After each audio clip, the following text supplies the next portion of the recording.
Good morning, world. Good morning. I've wanted to do that too for a long time. I'm going to talk just a little bit about the journey that we've been on in trying to understand and define what quality project-based learning looks like. And a good place to start, in fact, I think probably everyone starts there now, is with a Google search. So I went to Google and I asked, how many people are searching for project-based learning? And this is an actual graph of search by week over the past 5 years. And you see it varies some, but basically it's increasing. And the trend line is going up. And as Bob said, I doubt that it's going to go down again. Educators have discovered project-based learning. They're flocking to our workshops. We'll probably work with 15,000 teachers this year. It's in the newspapers. I get a weekly summary of the times that it appears on the web. Project-based learning is here, and that's tremendously exciting. You guys are the front of a movement which is going to take over American and other nations' schools. But with popularity comes potential problems, because everyone wants to try it. Not everyone has the preparation they need. And so what you find are classrooms which sometimes become a huge waste of everybody's time, whether it's the teacher, the student, people trying projects that are ill thought out, that aren't well defined, that don't have built-in assessment and reflection. And we became more and more concerned as an organization, both the staff and the board, about what can we do to support people so that what happens in the classroom is worth everyone's time. And we were concerned that project-based learning might become just one more educational innovation that sparkles for 3 or 4 years and then fades away. We didn't want project-based learning to become the next open classroom. So in thinking about what to do, we went back to St. John. Not St. John of the Bible, but certainly an evangelist. And one of the things that has always drawn me to Dewey is the fact that he was the first one to celebrate the importance of learning from experience. That we learn through interacting with others, through interacting with the world, through interacting with our thoughts. But he was a wise old fox. And he realized that not all experience is the same. There's some experiences that lead to productive learning, and there are others which are just fun. And then there are others which are a waste of time. So our challenge was to try and define what is it that makes project-based learning effective, worthwhile, has an impact on kids. Not all projects are conducted the same. What's the secret sauce within projects? So in 2010, we put forth a diagram and an article, which probably you have seen, about the essential elements of project-based learning. And in that, we defined 8 elements we thought were at the heart of quality project-based learning. In-depth inquiry, a driving question, the need to know, student voice and choice, critique and revision, and a public audience. And that has served us pretty well, and I think has served teachers pretty well. It's certainly the currency of conversation when we go to schools, It's allowed us to organize our professional development around a set of concepts that go beyond the workshop. And I think we did pretty well, but we didn't do perfect. And we realized it was time to go back and look at this definition of project-based learning and see if it was not only reflecting the state of the art, but was as well thought through as we had hoped it would be. And this led to some writing, 42 drafts, as a matter of fact, that our book, Setting the Standard for Project-Based Learning, went through. And this was not just our own reflection. We looked at the last 25 years of research on problem and project-based learning. We discussed our ideas and what seemed to be coming out of the literature with BIE staff and our incredible national faculty. We barnstormed the country. We made conference presentations and asked the audience whether our emerging ideas made sense and what we'd forgotten and what was superfluous. And finally, we convened a meeting in which we brought national and international PBL experts and asked them to opine on our thinking and to critique the emerging definition.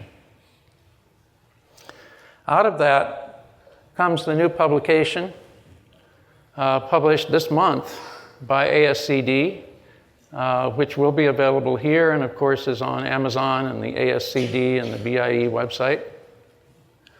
But probably more importantly, came a revised way of thinking about what is an essential project design element. Now, if you were familiar with our old 8 essential elements, you'll see a lot of overlap. Most of the elements that you see on this chart were there originally, but we did add some new ones. First, we broadened the idea of a driving question to a challenging problem or question. We wanted to include the incredibly rich world of problem-based learning within this, because we see project-based learning as the most general term. And within that, you can put inquiry-based learning, problem-based learning, place-based learning, passion-based learning. Lots of baseds go within project-based learning. We also added authenticity. And I want to do a shout out to Sam Seidel, who sort of hit us over the head with a 2x4, saying, look, you guys, authenticity is key. It's what distinguishes project-based learning from so many other things. And as we delved a little deeper, we found there are at least 4 and probably more ways to create authenticity in a project. And we talk about that in the publication. Finally, we added reflection. And this comes directly from Dewey. The thing that distinguished Dewey from some of the other educational philosophers and psychologists who were writing at that time was his incessant emphasis on reflection, on what you're learning, on what you're doing, on what you're creating, having a feedback loop where you think about your thinking and go forward so that you can apply it. And one of the key findings of cognitive psychology that emerged in our literature review was that it's by reflecting upon your thinking that you're able to more easily use it in the future. You say, oh yeah, I remember when I did that. This is what I did. I can apply it. So we added reflection. But that's not all. We also focused explicitly for the first time in our writing, although it's always been implicit, on the teacher. Because projects by themselves don't work. It's a skillful professional that organizes, facilitates, guides students through a project. And that's the teacher. Sometimes you need a lot of guidance. Sometimes you just need a tiny little bit. But we had never explicitly called out in our writing project-based teaching practices. So for the first time, we have a set of what we think are the key things that a teacher does to make a project work. And I want to celebrate all the teachers in this room because projects are not successful without you. They don't exist in and of themselves. One last point about the journey, and that is, if you remember our original diagram, at the heart of it, we had significant content and 21st century competencies. We still think those are incredibly important. In fact, they're the reason we're all here, because that's what we want students to be able to learn and be able to do. We want them to learn knowledge, skills that are worth learning. We want them to understand deeply, and we want them to be able to apply that knowledge in their future life, in their current project. But 21st century competencies began to sound a little jargony to us, especially since we're in the second decade of the 21st century. It's not sort of the new sparkling idea. On the other hand, the things that you need for success in today's world, pretty much everyone agrees on. You need to be able to think critically, you need to be able to organize yourself and plan, you need to be able to collaborate, you need to be able to solve problems, you need to be able to communicate. To us, these are success skills, and we still believe that project-based learning is the best way to enable students to develop them. But we're calling them out as success skills now instead of 21st century competencies. So that's our journey. You're going to learn in the next 3 days, those of you in the PBL 101, about our new conceptualization of project-based learning. It's probably 70% what people learned last year and 30% new. It will guide our work over the next 5 years until it's time to critique that and see what else has happened in that time. I will be working, I'm really excited about this, on elaborating the project-based teaching practices to go beyond an idea into specific guidance and suggestions and scaffolds that will enable teachers to use those practices.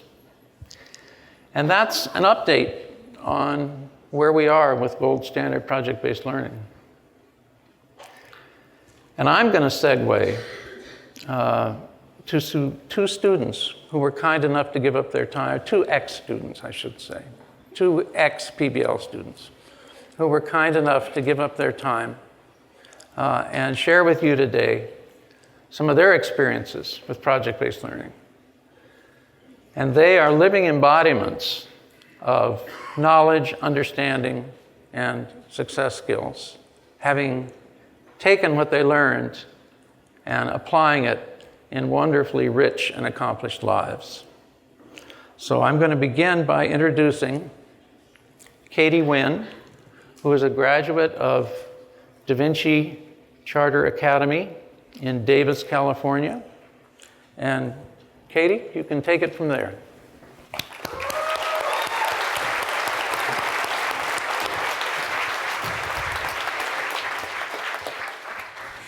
Good morning. Can everyone hear me all right? Okay, great. My name is Catherine Wynn, or Katie Wynn. I'm a graduate of Da Vinci Charter Academy over in Davis, class of 2011. And at Da Vinci, I was able to get involved with a number of community projects, including helping lead the creation of this mural my senior year, which I hope is still on campus, if anyone can confirm that. I'd like to begin by describing what project-based learning did not teach me to do. It did not teach me to sit quietly in a meeting, taking notes, and not raise my voice to ask a question or contribute if I have something to say. Rather, it taught me to be adaptable and embrace ambiguity, to seek out the values in others, to lead inclusively, and to be confident in forging my own life and career. After completing undergrad in Washington, D.C. this spring, I was awarded a full-ride fellowship to pursue a master's degree from the George Washington University's Graduate School of Political Management.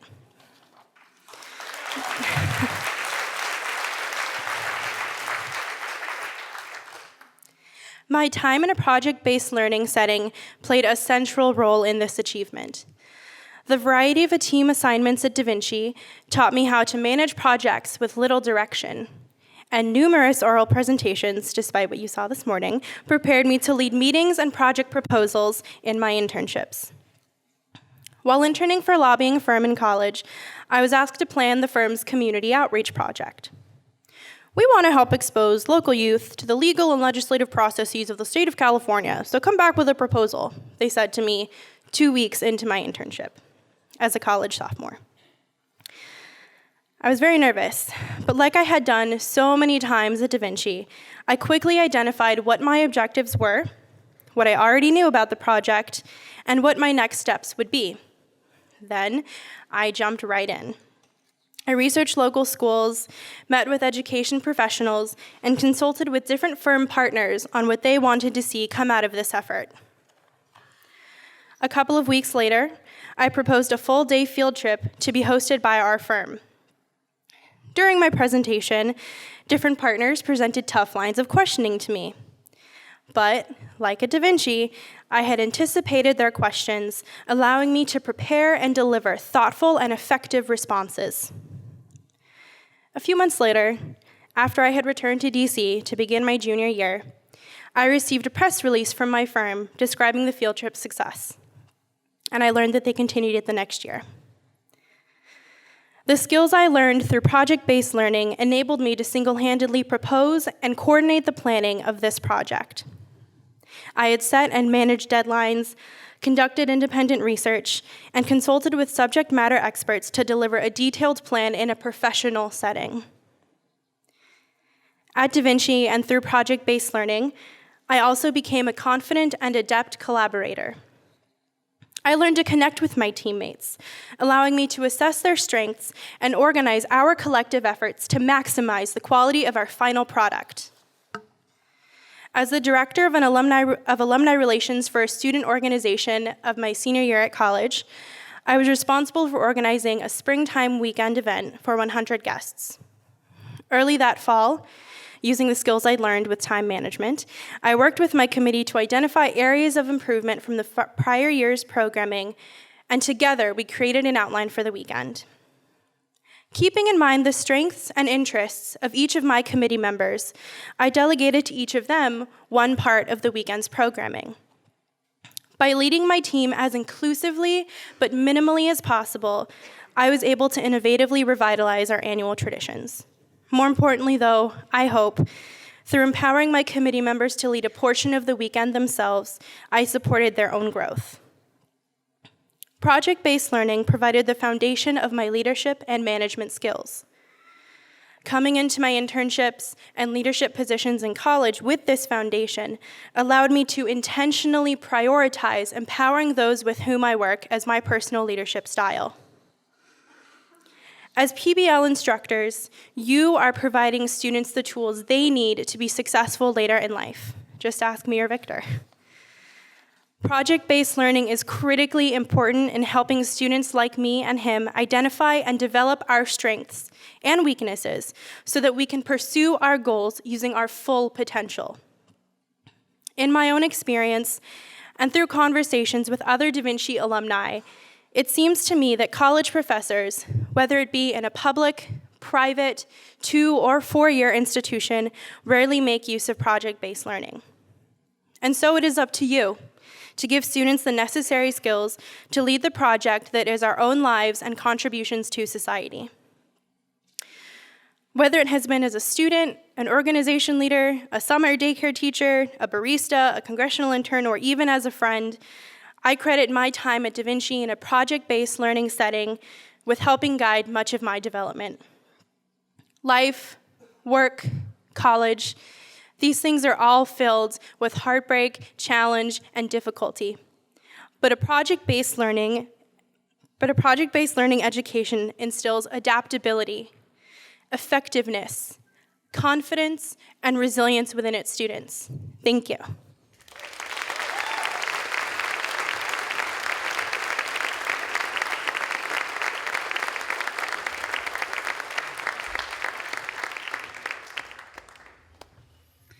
That's what I'm talking about.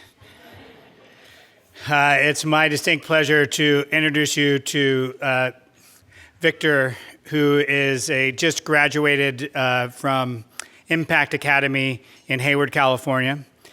He will be the first in his family to go to a four-year college, and he's going to share with you where his journey is going to take him and describe a couple projects.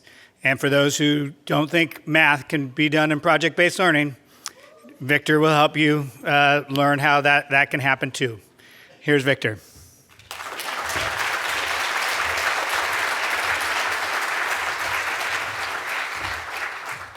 Good morning, everybody.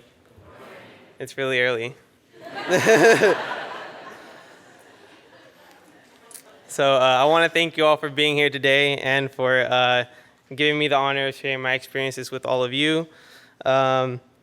My name is Victor Fabian Arellano, and I recently graduated from Impact Academy and Envision School in Hayward, and I am the second son of 4 siblings, with brothers both a year apart, and my little sister who is 9 years old.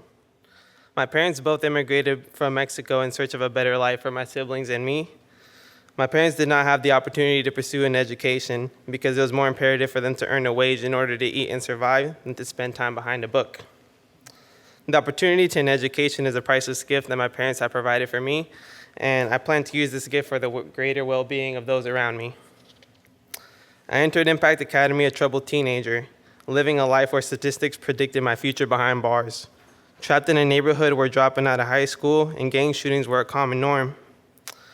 I knew that these customs weren't made for me, and I attended a public school down the street during my 7th grade and 8th grade year.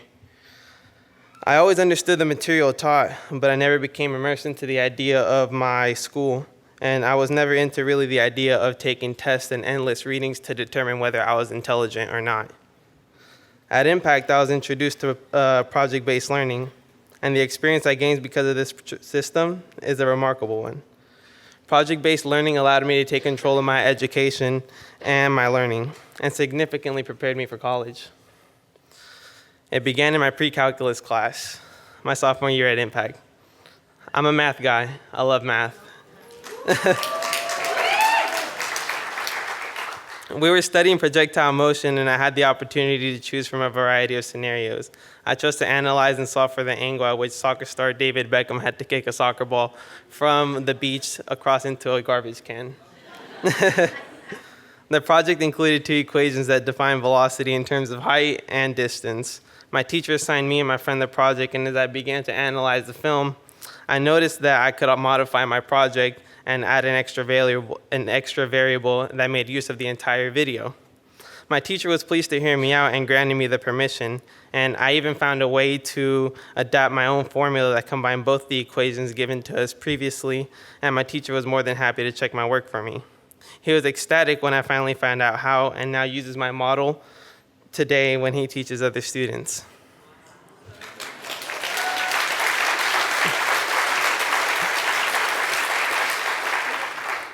The project gave me structure and the chance to learn about class concepts at a deeper level than I would have learned if I was just reading out of a textbook.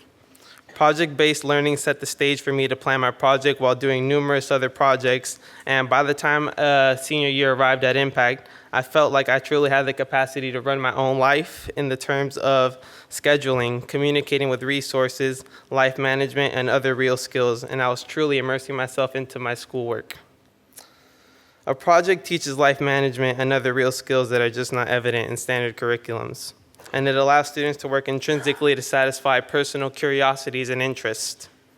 My AP government campaign project was an instance where I was able to do more than just learn about campaigns, but I ran my own campaign in a class simulation that involved 2 other classes as well, combining classes with more than just one project. I felt like a real politician.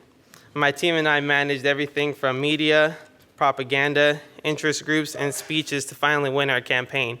I ran on the Republican candidacy and actually won the election in my class simulation.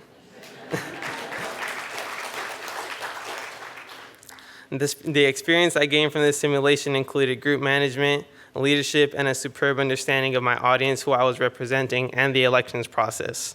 I could have simply read a book about the elections and taken a test to see if I memorized all the facts, but taking this simulation, I learned how to actually run a campaign, and I learned how to more collaboratively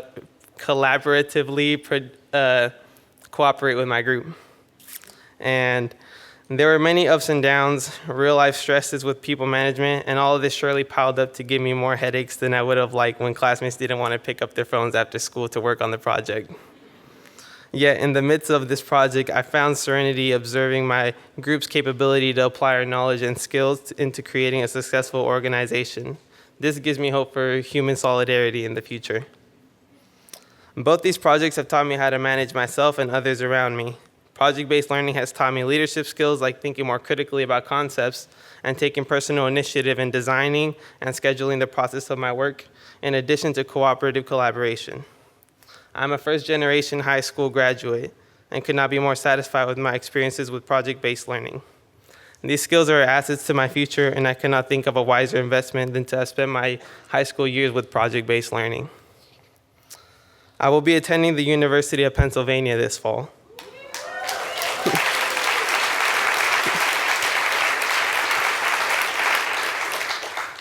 And I'm more than honored to be the first student in my school district to achieve the dream of attending an Ivy League institution.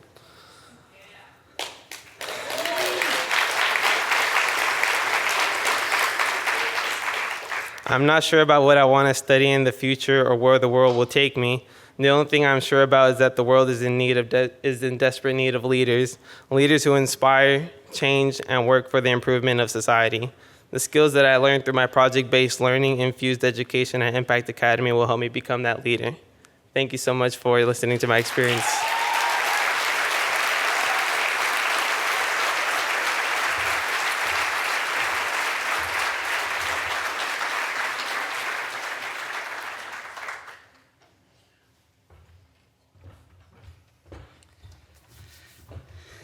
So we're going to have an opportunity for you all to ask some questions. But first I want to preface it is that I had the pleasure and privilege of being part of the Hewlett Foundation Deeper Learning Network Community of Practice. And there were 10 networks that all have project-based learning at the center of the instructional work for kids. New Tech being one, High Tech High, Expeditionary Learning, international schools focus on newcomers, English learners, New Visions for Public Schools in New York, Big Picture, Ed Visions schools. And we had the chance to go and visit schools all over the country. Traditional public schools, mostly, charter schools, big schools, small schools, rural schools, suburban schools, urban schools. And every time we went, we heard Victor and Katie. The story's the same. So you get a chance to ask them questions, but if you ask any student who's had the opportunity to have a project-based, sustained project-based experience, you will hear common answers. I will lay money on it. And so, questions? And let me know who the question is for, Katie or Victor or both. It could be for either. Did you find that because your high schools, all of your teachers utilize project-based learning, did they have common practices which made it easier for you guys to immediately begin a project? Or did each teacher kind of outline their own individual practices? So at my school, many of the teachers worked together with projects. So we would have an English paper that was working with civil rights movements, which was combined in my history class. So sometimes teachers would have to collaborate together in order to form the project, but some teachers, like my math teacher, had to work themselves and design their projects on their own. So depending whether the classes were integrated within themselves or not, teachers would create the projects based on similar rubrics.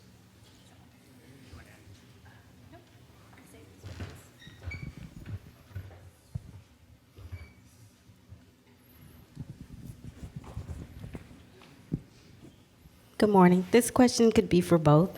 How did your teachers manage as far as assessing how you were going along with the projects?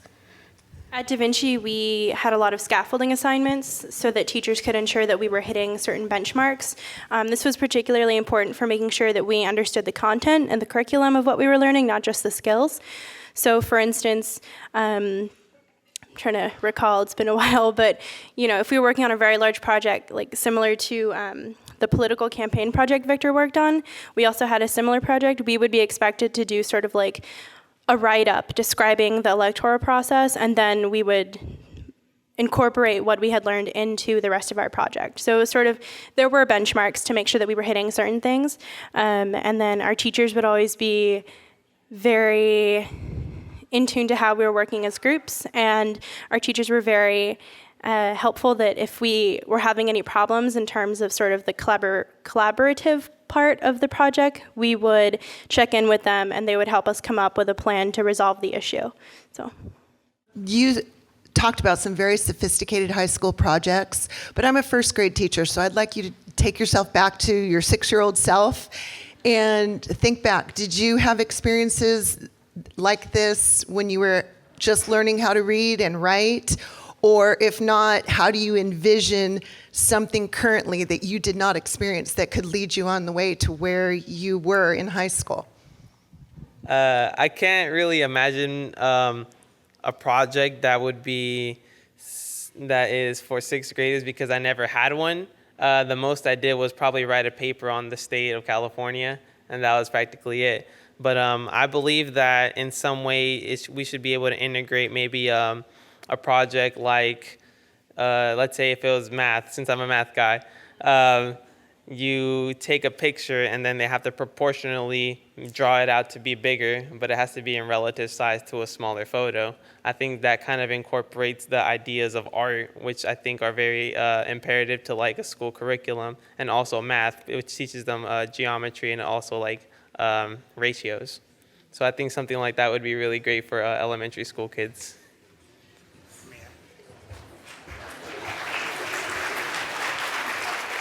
Maybe you should go into teaching, Victor. In the Setting the Standards book, there's a whole section on elementary projects, and then a quite famous example that you can Google and pick up from Ron Berger and Expeditionary Learning is Austin's Butterfly. And so you can see what first graders can do.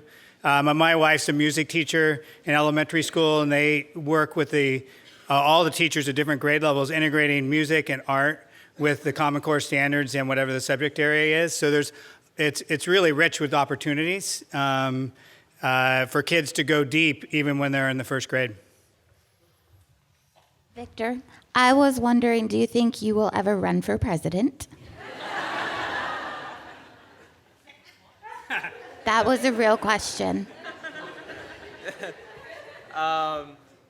Possibly. I think it'd be great to be the first Mexican-American president and to set a new standard.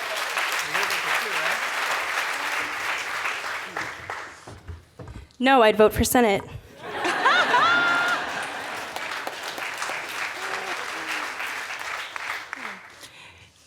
The two of you are so eloquent with your speech and your vocabulary. Oh, right here. I'm sorry. I'm just wondering if your teachers give you some sort of training in public speaking. And not only that, but do you take any speech classes? And vocabulary development is just, I mean, your vocabulary is awesome. I'm just impressed. I'm wondering if you could address that. Yeah, thank you. So at my school, since we do multiple presentations, we have sort of exhibitions which begin on the 9th grade level.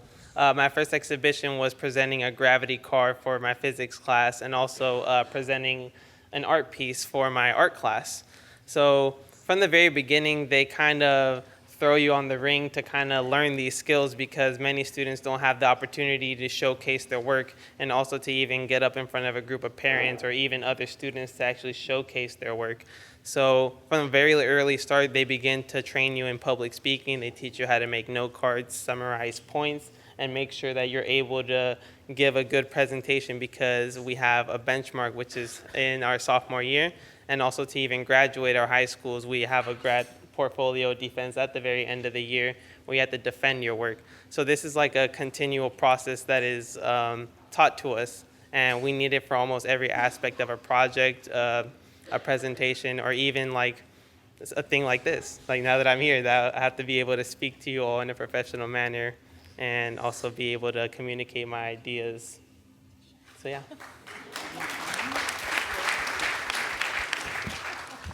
That was another issue we touched on in our first semester class, was public speaking skills. We also were graded on rubrics, one of the columns of which was public speaking skills. So we were given at the very beginning transparent instructions on this is what's expected of you to earn an A, a B, a C, and anything lower than that. So it was very clear, and our professors or teachers were always there to kind of help us if we wanted to run through a presentation before or anything like that.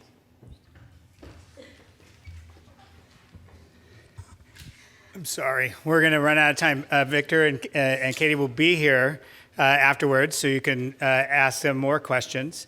And I want to reemphasize, I've been to hundreds of schools, and schools that have a sustained focus on project-based learning. This is the rule, not the exception. And both the schools come from charter schools, but in both cases, it was the opportunity to innovate so it could inform the broader public school system. So in those visits in the schools, it doesn't matter whether it's a traditional public school or a charter school, a big school or a small school, rural, suburban, or urban, this is all possible. Because how do you learn how to become a productive collaborator? You need to collaborate. How do you become a powerful speaker? You need to speak. And if you're going to speak and you're going to collaborate about academic core content and skills. And so we get both, significant content and success skills and understanding. Thank you very much. And thanks to Katie and Victor.